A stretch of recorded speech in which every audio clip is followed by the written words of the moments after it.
From Jerry, I need to be awe-inspiring, and from Nishant, I need to be efficient and impactful. Ooh, small task. Okay.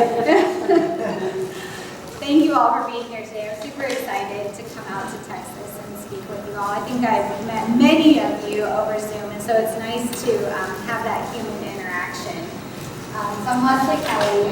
When Jerry invited me out, I really thought, what am I going to talk to from a room full of Baylor St. Luke's people who have been doing this work for a really long time, probably as long as I have, and have been doing it so well. So I thought about, one, telling my story, because we all have our own story, and so it's fun to hear from others.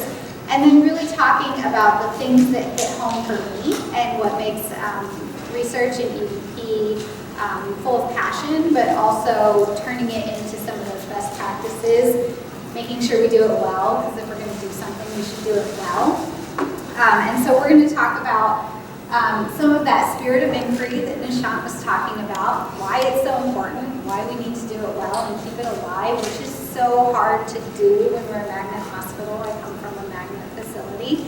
Talk a little bit about how we take our ups and downs and turn them into best practices and keep looking for those things that are maybe a little hard to do, and keep the process there to keep them going. And then sharing our end time together with some thoughts around dissemination, because that's something that's been coming out a lot in how we share, and maybe getting some new ideas around that. So there's going to be some storytelling in here, and I'm going to just give you the warning that there will be some old stories around my research in EVP, and not following that rule of like we should look at evidence in the past 5 years, and there's a couple reasons for that. One is a lot of research happened prior to COVID. A lot of the time I spent during COVID was translating research, but it also goes to show what happens with research. It takes a long time to make an impact, and so to share my impact, I have to go back to research I did a while ago. So that's kind of the way that research goes. And I want to correct, it's nearly 20 years in nursing. I was like, oh gosh, I'm getting old, but not quite that old, 18 years. So the bio says nearly 20 years. One of these days I'll be really proud and talk about the decades and decades of nursing, but I'm not quite ready to age myself just yet. Like I said, I became a nurse a while ago, and I was one of those people who went into nursing and then went into research right away. I don't know if this is surprising, not a surprise, but I was not the favorite of my clinical instructors.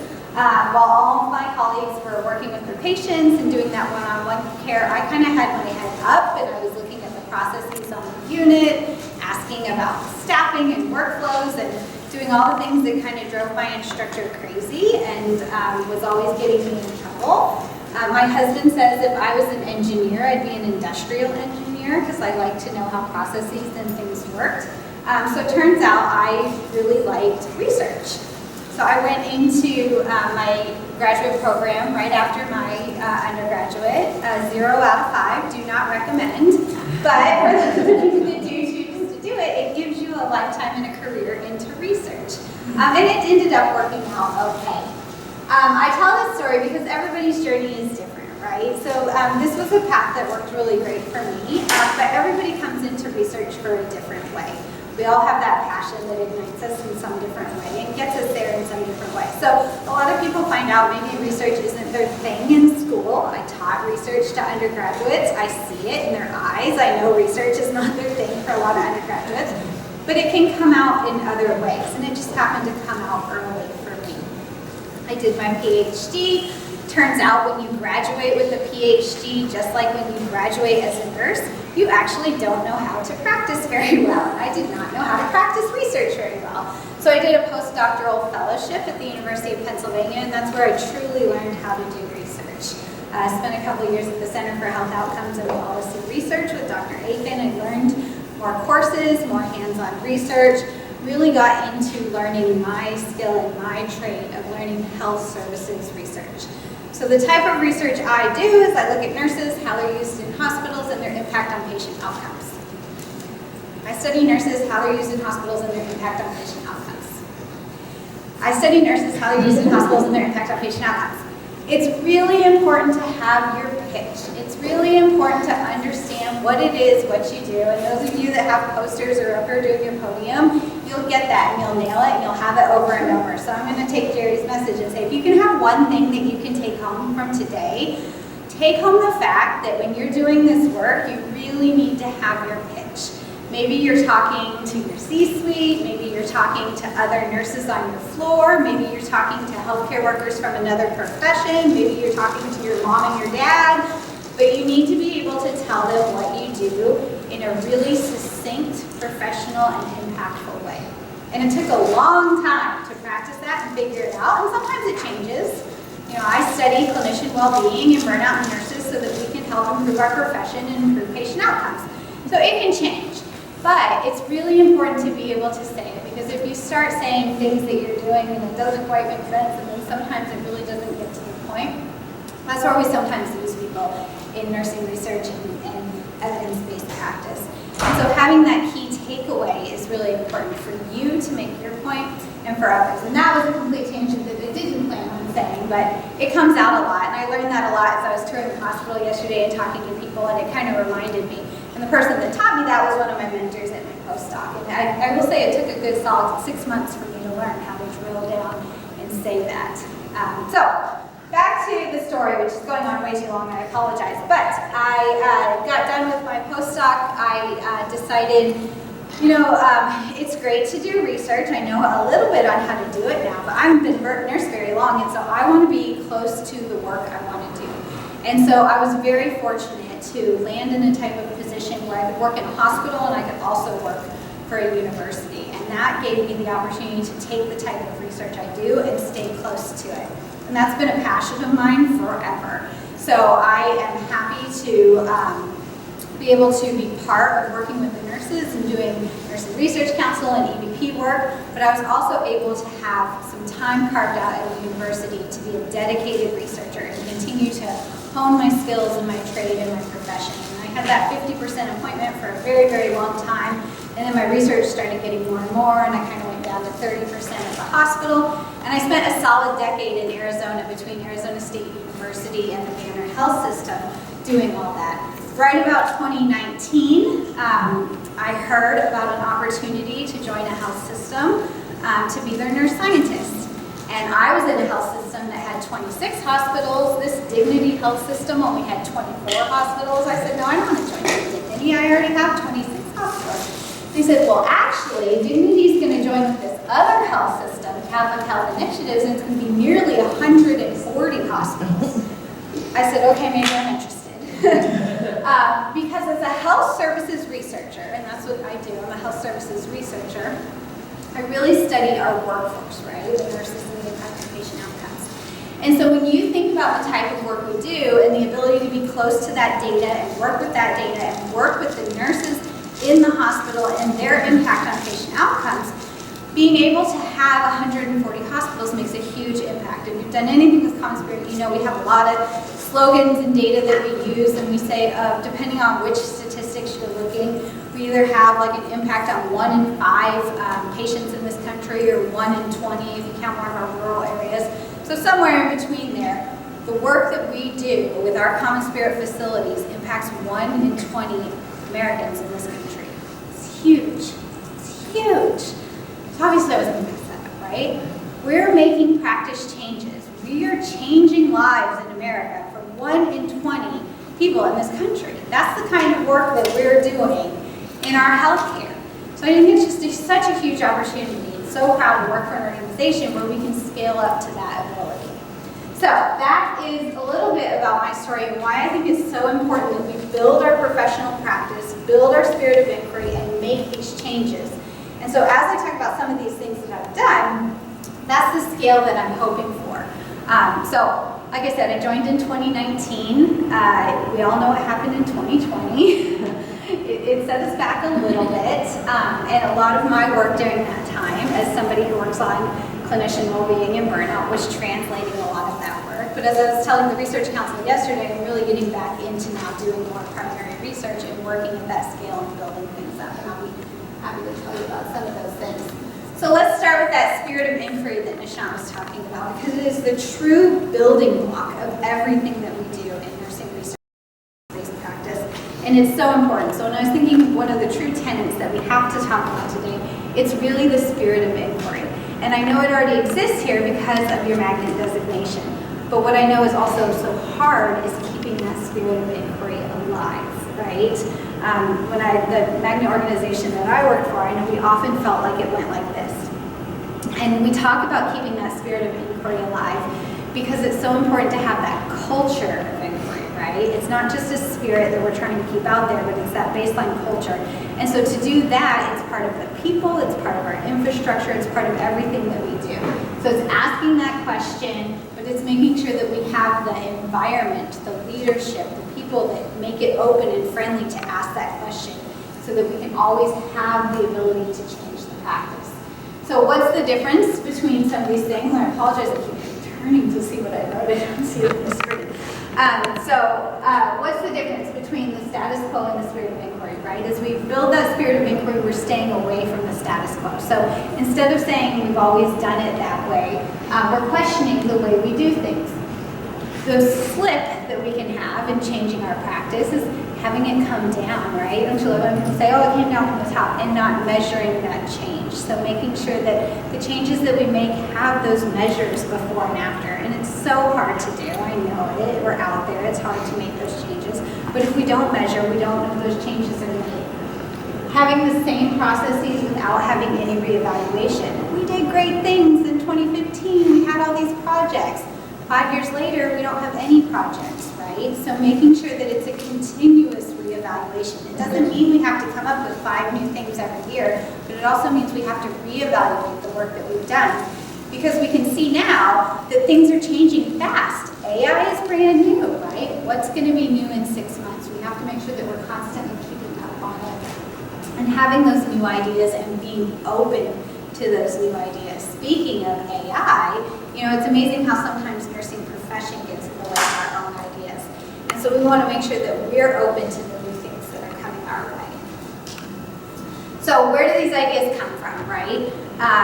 If any of you have heard me talk in the nurse residency program or talk to new grads, this is sometimes the hardest place to hear the new ideas, right? And they're the ones that struggle with these new ideas. We also have people who the new ideas never stop coming from.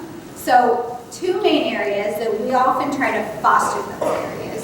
So when I was teaching at Arizona State, we would often teach the PIG problem, right? So your clinical ideas, they can come from problems, issues, and gaps. So we foster that spirit of inquiry, looking from our clinical perspective and looking for those problems and issues and gaps. What are the things that are challenging you every day? What are you missing? What are the gaps in your practice? These are kind of sometimes the easier areas to look from. But what I often challenge people to do is look at dissemination as an area of where you might find ideas. I know many of you came back from the Magnet Conference, and at the end of this, we're going to talk about as a dissemination as a way to get new ideas. So it's not always just about going out, but as you go to other places to look for new ideas, to bring in those practices, those best practices that you're learning from other places, the clinical guidelines, the conferences, the workshops, the articles. I don't know about you, but I get a stack of articles on my counter every month, and I'm flipping through looking for those new ideas of what we're not doing and how to bring them in. So I want to tell you a story about how we had the spirit of inquiry and how we often look to it as EVP versus research. Now, I was telling Jerry, this is not my area of practice. This is women's and infants, and I know you guys don't have women's and infants, so we'll just have to throw out the topic idea. But the whole idea here is where the idea came from and how we turn it into practice and how it changed over time. So when I'm working at Banner at the time, my clinical nurse specialist there, she was just one of those that always had those ideas. I mean, ideas were coming out of her left and right, and sometimes I just had to say, not today, Chris. So her spirit of inquiry was alive and well, let's say. So the other thing is we have to go back to 2013, 2014 about for this idea because I want to show you the progression of this idea. So Chris comes to me and she says, we have some physicians with varying practice, and I know you guys never have physicians with varying practice, so you can't apply that idea at all. But, some of the physicians are putting abdominal binders on their patients after cesarean sections, and some of them are not. Bear with me, I know this is a normal thing now, but this was weird back then. And so, so she pulls an article and she says, oh, and there's just one article on it. And so we're looking at this idea, and it just starts with a simple idea. That's all that matters. You have the I wonders, you have the what ifs, you have the what about this? That's where our ideas come from. So we have all these things going around, and so I said, okay, what do we want to do about it? And these are where our spirit of inquiry should start. Not with, I want to do this project, not with, what about this research design, right? It's with the ideas, or with the questions. So, back then, PICO wasn't such a huge thing, but obviously PICO's a thing now, so this would be the PICO question if we were to go search the evidence, right? And so we looked at in cesarean sections, does the use of an abdominal binder compared to no abdominal binder make a difference for these women that have just had babies, right? They're in pain, we need them up taking care of their babies. We're talking about some of these physicians giving them binders, some are not. There's really no rhyme or reason to it, and so we go to the evidence and we start looking. Turns out, regular abdominal surgeries have been using binders for a while. That's normal. That's got a systematic review on it. It's up there in the evidence table chart. Okay, that's great. But we went to the women's and infants literature, and there's only one study at this time. This is like 2016. So we look at this RCT. RCT, great. We don't normally see a lot of those. So that's high up there in the evidence chart. But the problem with this study is that it says the abdominal binder and the control groups didn't differ in their pain scores. So now we're looking at it going, okay, what are we going to do? So I love research. I said we got to do a research study. So we're in the middle of our research study, right? It's 2017 now. We had decided an RCT. We're in the middle of doing our RCT and randomizing people. And another study comes out right in the middle as we're doing this thing. So I use it as a learning opportunity because sometimes that happens, right? Sometimes you're in the middle of doing something and you see another article that looks just like yours. Or you see somebody else at a magnet conference that's doing the same project that you did. And that's okay, right? We want to build this evidence on top of each other. We want to be doing the same things and showing the same outcomes. So not to get discouraged by that. And I like to, in my revised version of the history, think that we didn't get too discouraged either, but we kept chugging along. The other thing that I like to remember is that we did really good in putting the nursing perspective on our research study. A lot of these are physician or interdisciplinary studies, and we all have the opportunity to bring that nursing lens to our research. So this was our findings of our RCT. So we did the same thing, reducing discomfort, putting the abdominal binders on the women, but my CNS is so smart. She says, we can't just measure their pain while they're laying in bed. First of all, moms don't lay in bed.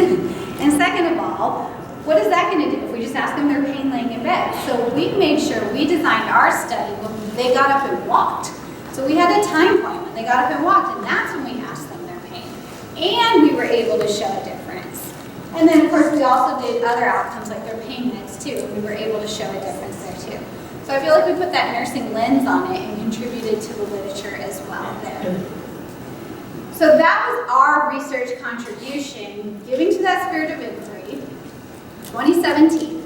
So I was putting together this presentation. I said, well, what if we ask that question today, right? What if today you guys started up your women's and infants department and you said, well, do we want to put abdominal binders on patients? I don't know. Or what if, a community hospital in the rural area said, we've never used abdominal binders before, maybe we should be doing this. Or maybe Common Spirit wants to put out a standardized policy about abdominal binders. Somebody's asking this question, right? So we put the PICO back out there. Same thing, we go to the evidence and we look at the literature. This was a quick lit search that I did to add to it, and what's changed? Now there's lots of RCTs, lots of research studies, a systematic review, so many research studies that there's a meta-analysis on abdominal binders for cesarean section and pain. So the evidence has changed, and therefore our project has changed. So we would be able to do an EVP project. We would be able to turn this into something where we can make a practice change without having to go through it and do a research study. So this leads into, okay, now we need some best practices.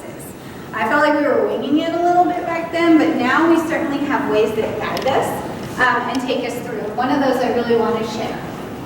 So I love evidence-based practice, but boy, have we had some challenges with it. And I'm sure you guys are in the same boat as everybody in nursing.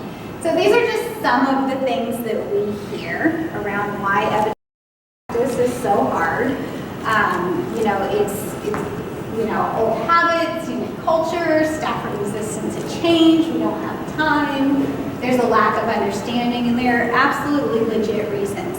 But I think one of the things that we do as facilitators of evidence-based practice is we flip the script and we change the narrative. So we are able to educate in a way that changes these results. We change the answers. So we can give the success stories of EVP, and that lights the spirit of inquiry.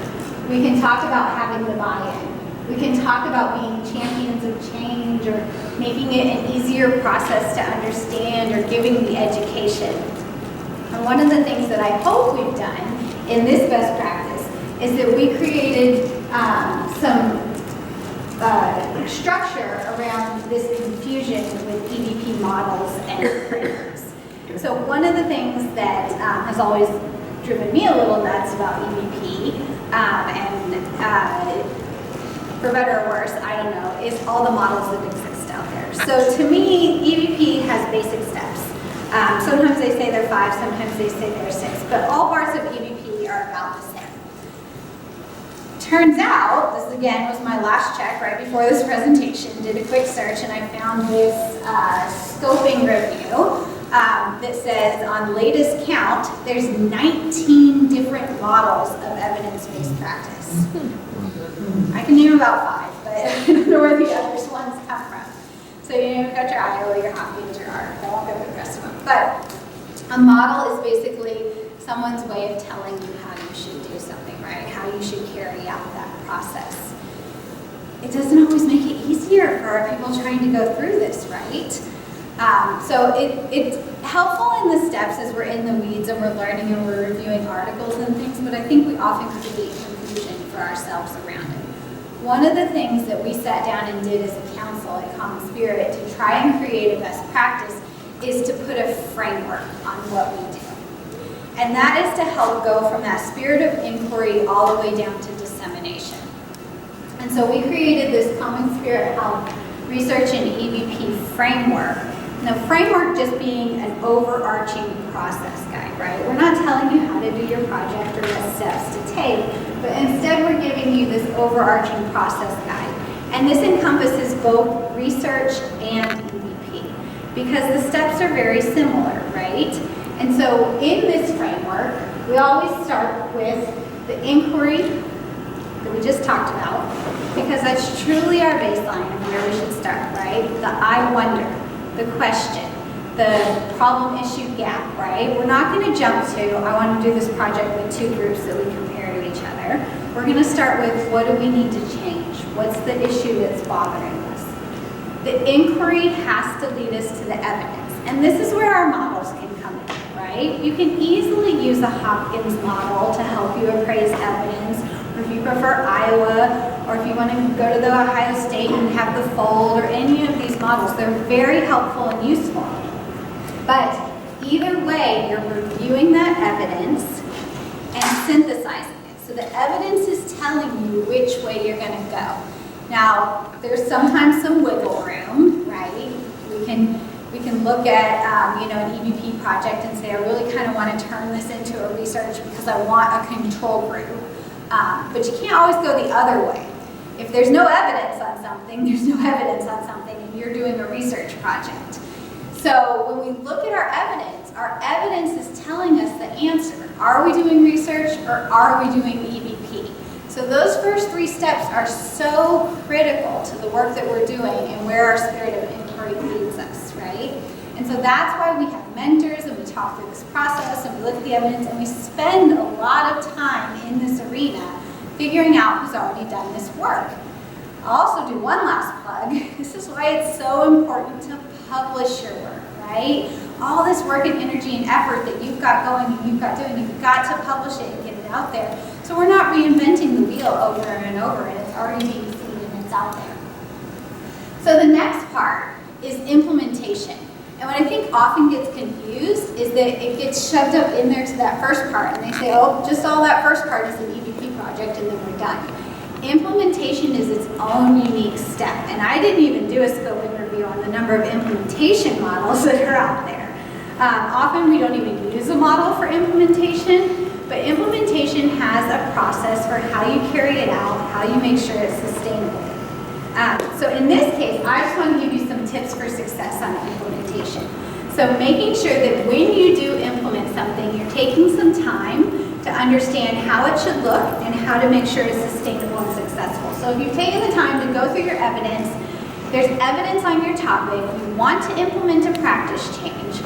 Some of the most important things you can do that often get skipped are what's up here right now. So there's a nugget from the Hopkins tool that I like to steal just because I like the acronym. It's FFA, so fit, feasibility, and acceptability. And I think a lot of people skip over this.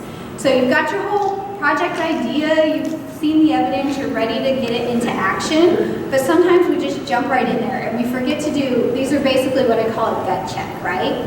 Does it actually fit, right? Is all my evidence on rural hospitals that are less than 100 beds, and now I'm going to implement it here at Midland? Or is it, something that was done 20 years ago with, a really robust workforce, and now we're a post-pandemic workforce, and, we run a really lean ship. So does it actually fit?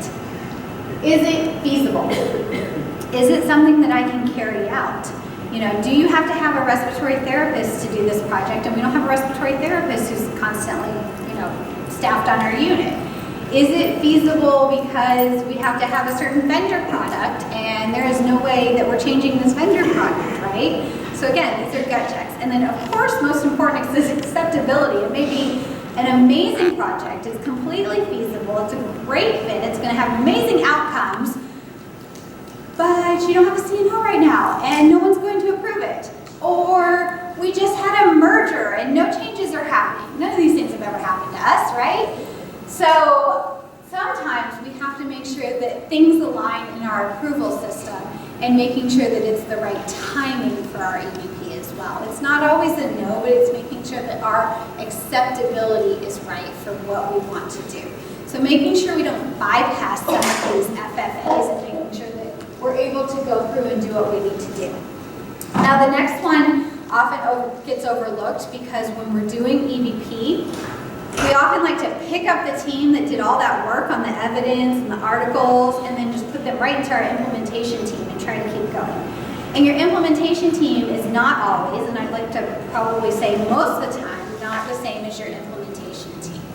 So you may have those people carry over, or those people may say, I'm done and I just want to move on to the next thing. 100% of the time, you need more people than that to carry out your project. So you need to be thinking through the rest of these people. What additional leaders do you need to bring in, especially for that FFA?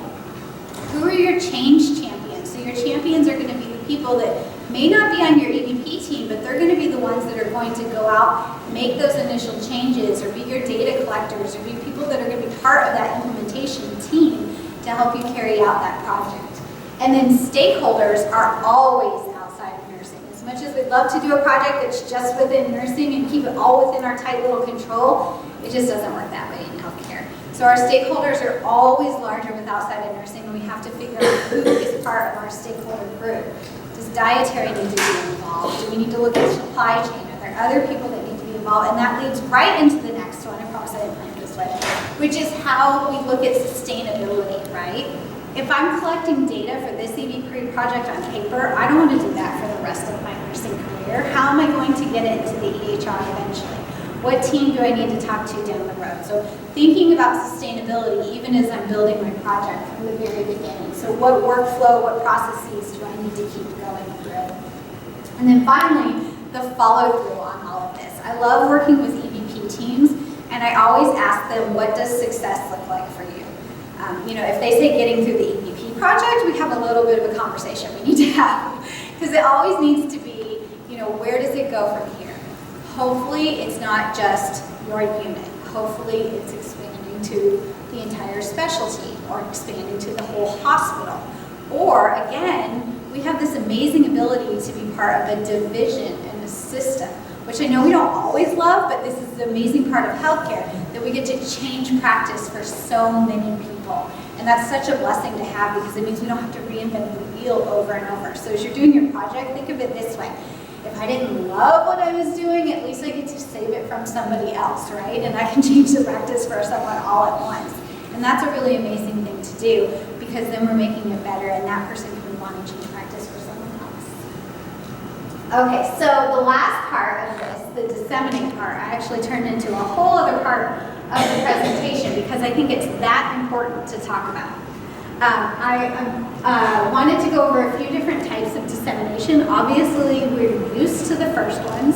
So posters and presentations, publications, these are all part of our traditional, almost academic ways that we get things out. Amazing for each in their own unique reason, and I'm going to talk about who our audiences are with them. But first, I'm going to talk about all the ways that we really started to shine in other ways that we disseminate. And I think this might have been a little bit of COVID bringing this out in the nursing profession. We were kind of good at it before. I think we got a lot better at it in COVID. So our podcasts, our social media, for better or worse, nurses have a bigger presence in social media. I kind of think it's for better. I think there's some, maybe my algorithm is filtering out the bad ones, I don't know, but there's some really good nurses out there who are promoting the profession through social media, so I think that's really great. But everybody wants to learn in snippets these days, right? We want shorter content, and I think we're doing a better job of it and getting those sound bites. Okay, so you absolutely know this. I teach this to the residents as well. But the point here is to make sure that we don't stop with internal dissemination, right? We don't stop with external dissemination. So whatever side of the coin you're on, sometimes we get stuck on one side of the coin, right? Oh, I finished my project, this is so great, I'm going to share it straight to Meg. Okay, that's wonderful. But don't forget to share it with your unit, right? These people gave your blood, sweat, and tears to give you data, to collect outcomes, to make the change on the project. Make sure we're sharing it with our unit. Obviously, you guys are wonderful at sharing things with the entire hospital, because we're doing this here. And then the same thing. If you shared it here, take the time to share it outward, which I also think you're doing well. So you guys can teach this then. Okay, and then this one I always like to talk about because it's really fun. I think sometimes we forget our goal of who we're disseminating to for what purpose. And so with this, I think it's just, I'm going to say my same point home all the way. So I'm going to start with the bottom so I hit my point last. So our poster, right? These posters are amazing. I've gotten to see every single one of them. What's your poster when we're having our poster session, which I think comes after me or maybe in an hour or so? I'm walking by. I want to read your poster. Maybe I don't. So you need to catch my eye really quick, right? So that is our goal with our poster. It should be something you can read in 5 minutes. You're summarizing your work. We're probably not putting every single thing on there that we can think of, but we're putting our key points. So many of you guys have QR codes on there, which is amazing. But the idea is that we're summarizing it for somebody to take some take-home points. For those of you that went to Magnet, you probably saw 100 posters, but how many actually stuck, right? So the ones that really had those key points that were the topics that you were really interested in, and then some way that you can remember it, whether they had a QR code that you could save, a card that you could take home, paper that you could hand out. That's your key idea with your poster, right? Because there's other posters around you, there's other ideas, but you want to make sure that if you're sharing that information, it's quick and to the point and somebody can contact you later about it. So an abstract, a true skill to have, right? I'm still working on my abstract skills, and it's probably one of the top 5 things I need to do is writing an abstract. They're going to give you a word count. You have to get down in there and figure out what it is that they really want, because a lot of times you're fighting to get into that magnet conference or to get into this conference or to get your whole article down into the abstract summary. And so abstracts are a true talent, but always making sure you're following the guidelines. That's the key take-home point. Podium presentations, having slides is a key point. My key take-home here is never put anything on a slide that you don't want to see on the internet later. So making sure you're sharing what you want to share, making sure you stick to a time limit, and making sure that you're respecting the people who put the comments together and not going over on your time limit.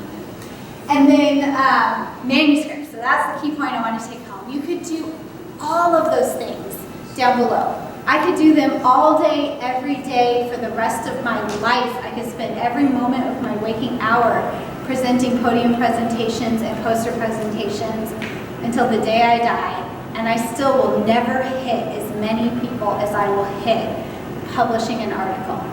Because that article is out there forever. It will be in a repository. People can access it from all over the world, provided they have access. Don't get me started on that.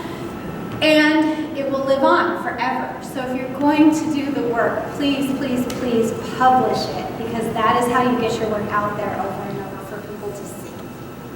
Okay, so the last part I'm going to finish up with on my storytelling of inquiry to dissemination is a little bit about my own research and how we've done special ways to disseminate it. I don't think they're that unique, but hopefully it might spark some ideas in things that you do. And I get to share with you my super great artwork.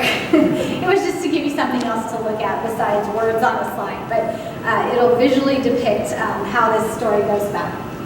So this is a little bit, I guess I should say, so we're going to talk about the research that I've done on burnout and recognition, and really how it turned from research to EVP, how we shared it with others, and that turned into a partnership with a collaborative partner, and then how dissemination is really what supported that ongoing work and that trajectory. So like any spirit of inquiry, started with an idea. I joined Banner in my joint appointment after my postdoc, and I was working with the Research Council. During my postdoc, I had published on burnout in nursing. I had published, which now is like the least common idea out there. But you have to remember, back in 2010, 2011, this was novel. Think back to then. The only articles we really had on burnout were talking about the prevalence. The numbers were actually just starting to come out on burnout in nursing. And we had maybe an article or two talking about how maybe emergency room nurses or ICU nurses might be kind of, a high-risk population. That's it. So, this is maybe why I got in this field. Today it would look a little different. So we had this idea. We were talking about it in Research Council. We had some pretty burned out nurses. Nothing was different, back then or 30 years ago, or, with burned out nurses. But the nurses were talking about how in the neuro ICU, their patients left, they went to the floor, they never saw them again. They were really getting burned out from this issue of no follow through. And they thought, this is really a neuro ICU issue, because they didn't have a lot of communication with their patients, and they thought, if I just went to another ICU, or if I went to another specialty, maybe I'd feel better. And so they really wanted to know the differences about the specialties, and maybe their burnout would be less if they went somewhere else. So we explored that idea. We talked about other characteristics of nursing, and so we went to the literature. We only found the stuff that I had told you about, and so we decided to do a research study. And it has a heart, because I love research. The art is just really, got your money somewhere. So the research study looked at the entire hospital. We surveyed all nurses. We asked about their burnout. We asked about things that affect their burnout. But we also asked about things maybe that help them, right? Their joy in nursing, things that maybe decrease their burnout. And so, like I promised, we published our findings, right? And so the interesting thing we found was that there was actually no difference in acute care nurses and their specialty of burnout, right? It's kind of the same across the board. We know this now in a lot of the studies.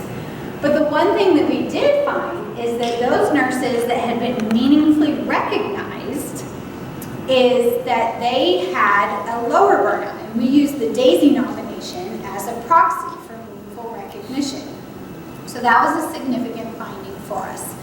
The other thing that we found is that our younger nurses, so our nurses who had less experience, they had higher burnout. And we were one of the first people to publish on that. And that was kind of like shocking to the nursing profession at the time. A lot of people have published on it since, and we know a lot now about our new grads and why that happens. But that was kind of shocking to us as well. So here we had these really unique findings. We got done with our sample, we published them, and we started sharing the news. So we took it to our hospital, right, our grand rounds, we told the nurses about it, we took it to posters at conferences, and we shared it there. And then we took it to our research symposium, because in Phoenix, where I live, we also had a research symposium with multiple hospitals and shared that as well. We got a lot of interest and traction in that. So from there, we said, okay, that's really interesting, but what do we do with that? And that's one of the really interesting things about cross-sectional studies. It's like nobody really cares if you just have some data and you're done with it. So we decided to do an EVP project from there. We called it Co-Compassion, and I'll tell you why. So we put together a literature search that added into some of this data because we had a couple more studies in the year after. We also wanted to explore that idea more about meaningful recognition and how to help nurses. And then we had a new team of people, and we said we really want to help respond to these nurses that are getting burned out. So we put together an SBAR. Everybody's heard of an SBAR? The favorite form of communication and dissemination, right? But another important way to disseminate, right? So our research findings made it into an SBAR as a form of dissemination because we were asking for something that we wanted. And we wanted to build an EVP project looking at a code. Again, this was new. Code Lavender had come out, but in this case, our Code Lavender was a little different because we were responding to forms of secondary traumatic. And so we responded to potential issues of burnout on our unit, and we were asking for it, and so we were disseminating to our C-suite to ask for that. So this was our cart. It had all types of evidence-based interventions to reduce stress. So we had to share with our nurses why this is important, that they call us, that they use this. We got creative, like this was Taco Terry. Taco Terry made commercials, Taco Terry had announcements.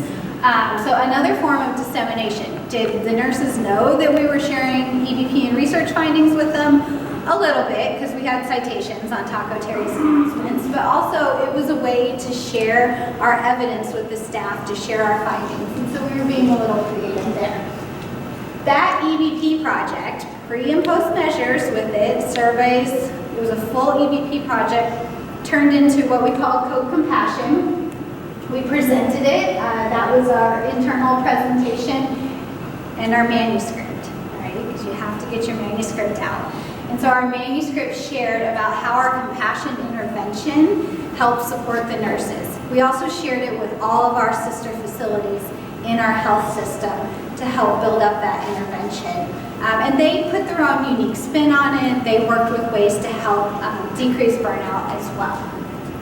So in this storytelling, because I can't keep turning. So in this storytelling, we were able to take it to different audiences in different ways, and that really helped us expand what we wanted to do with our findings, right?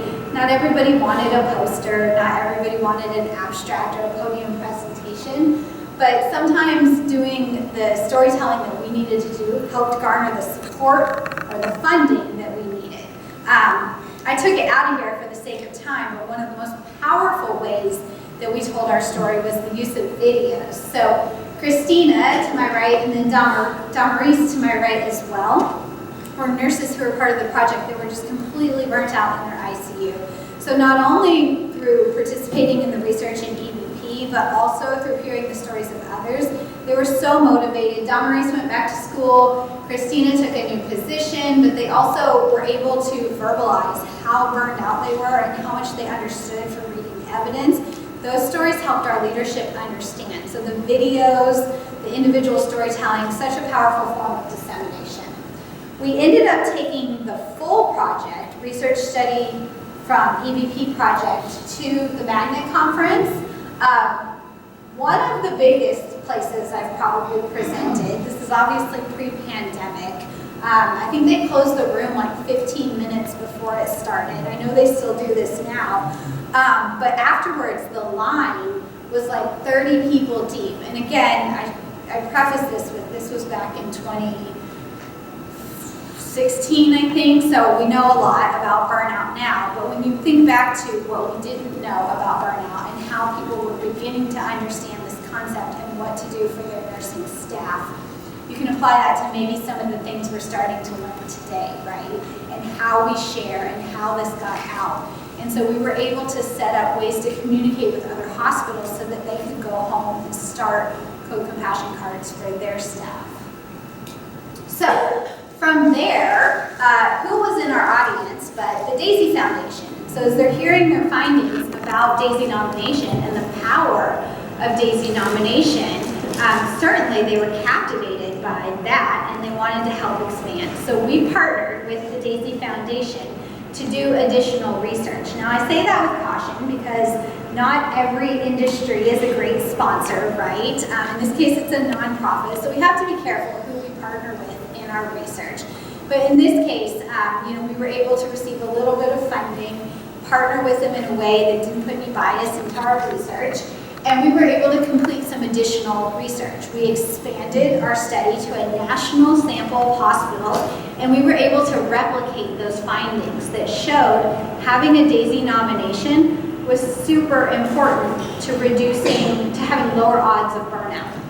So we were able to get those same odds ratios in looking at, in this case it was ICU nurses and DAISY nomination. That helped us set up a best practice within the DAISY Foundation because at the time it was really across the board how they were recommending how people should give out not their DAISY awards. They had a very strong practice in recommending DAISY awards, but they were saying, how you give out your DAISY nomination is up to you. And we were very clear in our research study that your DAISY nomination should come, your pin should come with a written note. You should give the exact words from your nominee. And so we were looking at practices that help enforce the evidence there. We also asked for additional funding from AACN, and we received the impact grant from AACN to start linking that burnout and meaningful recognition, because meaningful recognition is part of a healthy work environment. And AACN is, the owners of the healthy work environment. And so we said, AACN, we really want to study this full concept of a healthy work environment and this component of meaningful recognition, and we want to link it to burnout. And so we asked them to study their model and look at it related to hospital systems. So we started with a pilot study of one ICU, and then we expanded that throughout the entire Banner Health system to look at ICU nurses and the full healthy work environment. So from that, we created what we call a body of research or a trajectory of research. So those spirit of inquiry ideas kept building off of each other to keep showing how could we take this further and further. So this was the pilot study looking at compassion fatigue in the healthy work environment. This was the bigger study looking at all of the hospitals in the healthy work environment. And then of course, publish, you have to publish everything you do. So all these articles can be found and replicated with that work. So I could go in on what happened to the work since there, but you all are living the work now. So my goal, what happened, because again, it's about the time that I moved over to Common Spirit, was the translation of that work. And what we've been able to do is turn that into well-being work and well-being activities at Common Spirit. And Banner is doing the same thing at Banner, and I've partnered with Intermountain. And so health systems all across the country are using the knowledge that we've been building about burnout and healthy work environments, working with our HR departments, working with our health systems to build that work. Like I said, it was just about 2019, 2020 as we were finishing those last studies and coming over. It's about the time that I transitioned into the full-time nurse scientist role. So while we had big plans to start doing more research and building and building and building, what happened instead is we focused on translating that work and translating it into activities that would be meaningful during the pandemic. So once we kind of lifted our heads from that, we thought about what might be important going forward from a systems perspective, from a well-being perspective. And one of the things that was really important to me is that we had a framework for well-being. I said, we have gone through so much, I do not want to turn around and have our wellness program still be a gym membership, or have our wellness program be something that is surface level. So one of the things that we're so fortunate to have is a strong HR department that understands well-being from a clinician perspective, understands that trauma is part of well-being. And so we built off of the National Academy of Medicine's clinician well-being framework. Now their framework is very complex, and so we took it and common spirit-fied it, if that's a verb. So now it's in the shape of a flower and it's purple, basically. And so I actually think it's pretty nice. But the key point here is that it's not just about you, right? Wellness doesn't stop and end with us. What we learned is that it comes from the work environment, right? It's equal for all nurses, no matter what specialty they're in, or all healthcare workers, right?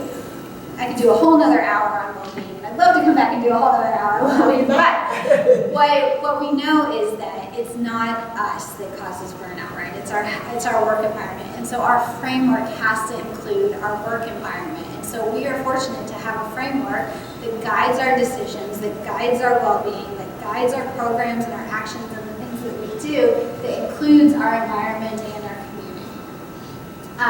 Same thing with our wellness program. I never thought I would be part of a committee that chooses a wellness program. I didn't think that would ever be part of my job or my title. But here I am, building modules that go in there, building a Care for the Caregiver program, all based on evidence that are part of that. We did a multi-hospital evidence-based practice project on gratitude that helps support gratitude activities that turned into a toolkit to support having gratitude activities for, and actually I think I saw a coloring poster on one of the walls on the units that came out of that gratitude campaign. And so it's one of those things that if you want to pick up a gratitude activity, why should I have to go reinvent the wheel? We have resources for things like that. And then outside of Common Spirit, I've been able to build my work as well, working with the National Academy of Medicine, working with the American Nurses Association, working with the Association of Critical Care Nurses.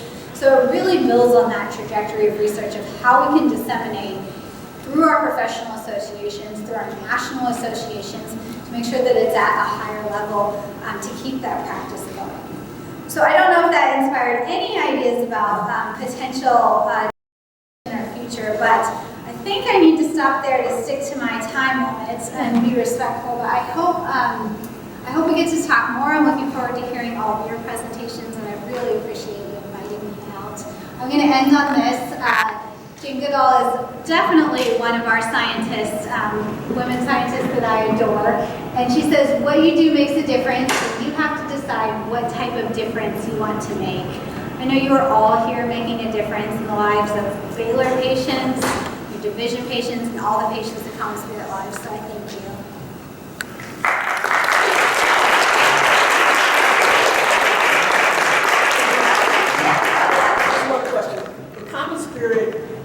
Wellness framework, is it on the Common Spirit website anywhere? It's in the, I'm sure there's modules that will teach you on it. I think the My Wellness platform is where it is, yeah. Any other questions? Do you have time for questions? Yeah. Oh, okay. Yeah. Any more questions if you guys have them?